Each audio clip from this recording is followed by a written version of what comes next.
welcome to today's English class. Today we are going to read a wonderful and heartwarming story about the elves and the shoemaker. Students, it is a story of a kind and hardworking shoemaker who faces difficult times, but he receives an unexpected help from two elves. So through this wonderful tale, we will learn the importance of hard work, kindness, gratitude, and helping others. So let's begin this wonderful journey together. So one evening, a shoemaker sat at his workbench cutting his leather to make shoes. Snap, snap went his pair of scissors. The shoemaker was tired very soon.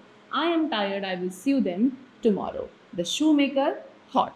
Okay so what they saying students, one evening, एक दिन शाम की बात थी, एक शू maker था जो अपनी वर्क बेंच पर बैठा हुआ था, है ना, एंड लेदर को कट कर रहा था शूज़ बनाने के लिए. तो जब वो कट कर रहा था तो उसके सीजर्स के थ्रू जो आवाज़ आ रही थी that was snap snap. But अब शू मेकर काम करते करते थक चुका था. सो ही सेड कि आई एम टायर्ड, अब मैं थक चुका हूँ, I will see you them tomorrow, अब मैं इन्हें जो सिलूँगा वो कल सिलूँगा. ठीक है, ऐसा कौन सोचता है? शू मेकर सोचता है. What is for dinner tonight, he asked his wife, and उसके बाद वो अपनी वाइफ से पूछता है कि आज डिनर में क्या बनाया है. So there was no bread, the cupboard was empty. सब एक्चुअल में क्या था? ब्रेड यानी कि कुछ भी खाने के लिए नहीं था, एंड जो कबर्ड थी वो बिल्कुल खाली थी.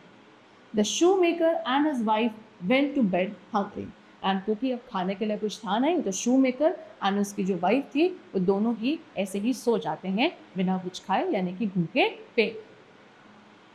देन द नेक्स्ट मॉर्निंग, अब नेक्स्ट मॉर्निंग क्या होता है? Shoe maker woke up and went to his workshop. Shoe maker उठता है एंड वापस से अपनी वर्कशॉप पे चला जाता है. Just as the very end hungry shoe maker opened his workshop, he was stunned to see a big surprise. So, जैसे ही शू मेकर जाता है, अब एक्चुअल में उसने कुछ खाया भी नहीं था, वो थका हुआ था, है ना, हंग्री भी था. तो जैसे ही वो जाके शू मेकर अपने वर्कशॉप को खोलता है तो वो अंदर एक बड़े से सरप्राइज को देख के शॉक हो जाता है. ऑन हिज बेंच, एक्चुअल में उसके बेंच पे क्या रखा था? अ पेयर ऑफ ब्यूटिफुल शूज़. ठीक है, एक बहुत ही ब्यूटिफुल शूज़ का पेयर उसकी वर्क बेंच पर रखा हुआ था. ठीक है, now who made them, wondered the shoemaker and called his wife.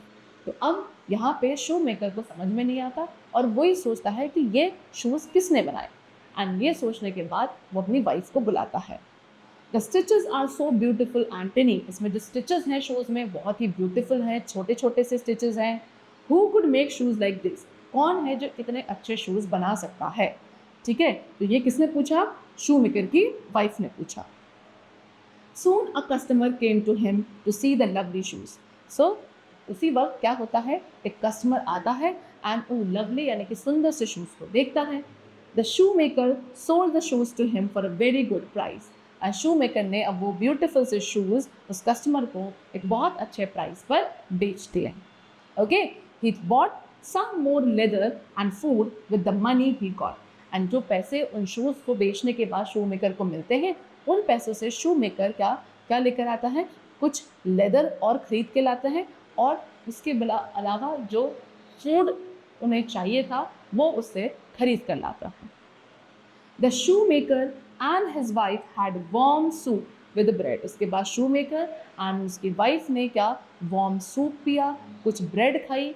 किस दिन? इस रात को, जिस रात को उन्होंने वो शूज़ को सोल्ड किया था. Now after dinner, अब डिनर के बाद शू maker went to his work bench. Dinner होने के बाद शू मेकर वापस से अपनी वर्क बेंच पे जाता है and then snip snip with the scissors.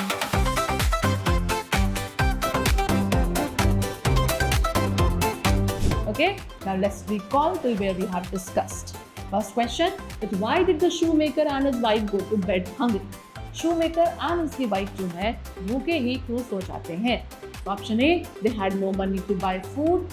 Option B, they forgot to cook dinner. Option C, there was no bread and the cupboard was empty. And option D, they were not feeling hungry. To choose the correct one, that is what? The correct answer is option number C, that there was no bread and the cupboard was empty. Next question, what did the shoemaker find on his work bench the next morning? ठीक है, shoemaker ने अपनी work bench पर next morning क्या देखा?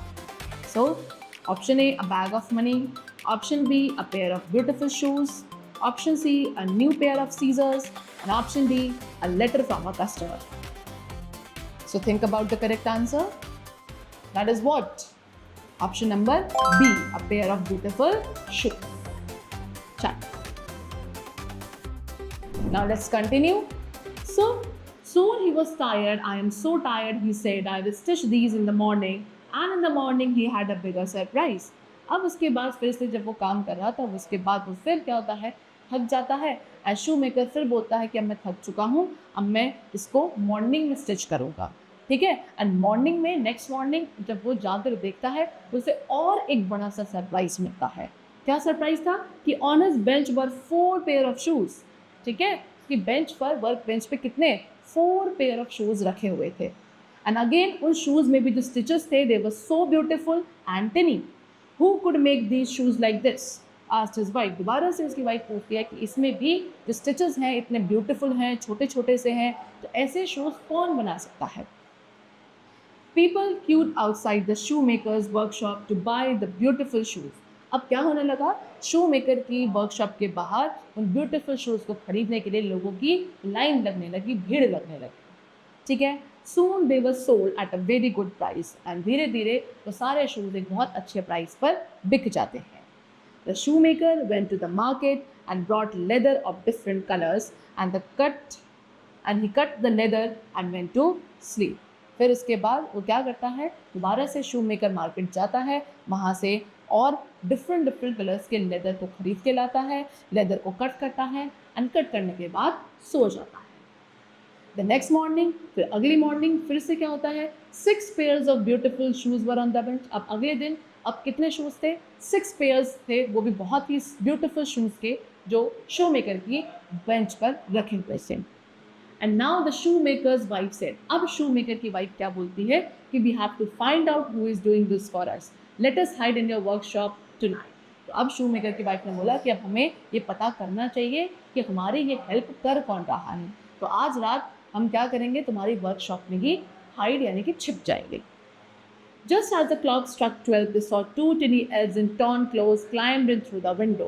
They were the size of the shoemaker's little finger. तो जैसे ही क्या होता है, 12 बजते हैं, रात के 12 बजते हैं, उन्होंने क्या देखा कि 2 छोटे छोटे से एल्व्स जो हैं, जिनके जो क्लोथ्स थे, कपड़े थे, वो भी फटे हुए थे, है ना, वो क्या विंडो के थ्रू चढ़कर वर्कशॉप के अंदर आते हैं, है ना. एंड उनका जो साइज़ था, दोनों एल्व्स का जो साइज़ था, वो शू मेकर की लिटिल फिंगर के बराबर था. इतने छोटे एल्व्स थे जो क्या अपने टॉर्न क्लोथ्स में यानी कि फटे हुए कपड़ों में अंदर आते हैं. ठीक है, कहाँ आते हैं अंदर, शू मेकर की वर्कशॉप में.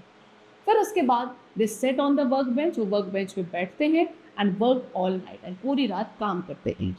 दे made 8 pairs of lovely shoes using brown, green and red leather.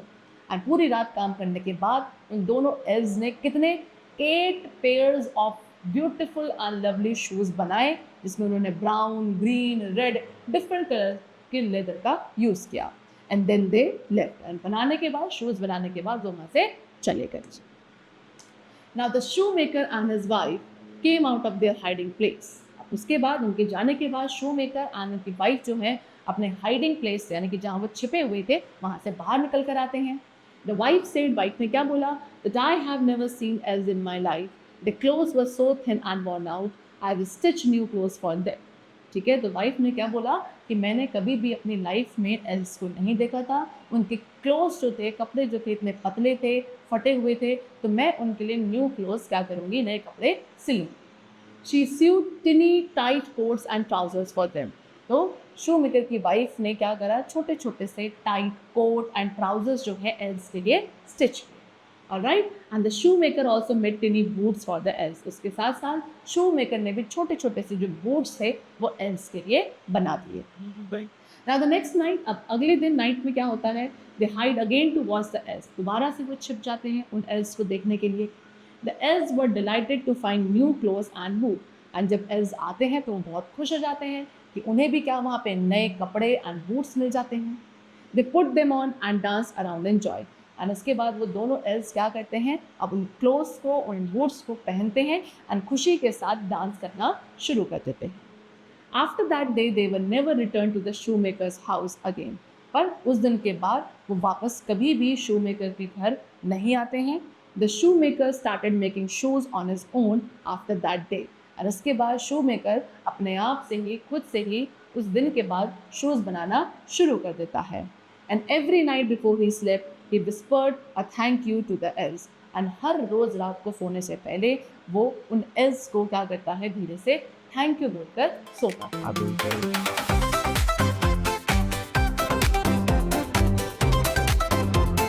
Now let's again discuss some question. The question is, who was secretly making the beautiful shoes every night? ठीक है, हर रोज रात को वो beautiful shoes कौन चुपके से बनाया करता था? So option A, the shoe maker's neighbours. Option B, the shoe maker's wife. Option C, 2 tiny elves. And option D, the customers. So think the correct answer. So the correct answer is option number C, that is 2 tiny elves. Next question, why did the shoemaker and his wife make new clothes and boots for the elves? Shoemaker and उसकी wife ने new clothes and boots elves के लिए क्यों बनाए? So option A, to sell them in the market. Option B, to thank the elves for helping them. Option C, to ask the elves to work faster. And option D, to surprise their neighbors. So the correct answer is option number B, to thank the elves for helping them. All right? Okay, so wonderful job, students. Today what we learned, that kindness and gratitude makes the life more beautiful. The shoemaker and his wife never forgets the help they receive, and they express their thanks by making clothes and boots for the little elves. So this story reminds us that when we help others with the love and appreciate the kindness we receive, happiness grows in everyone's life. So thank you for watching. Keep learning, keep smiling. We'll meet in the next video very soon. Till then, thanks to everyone and goodbye.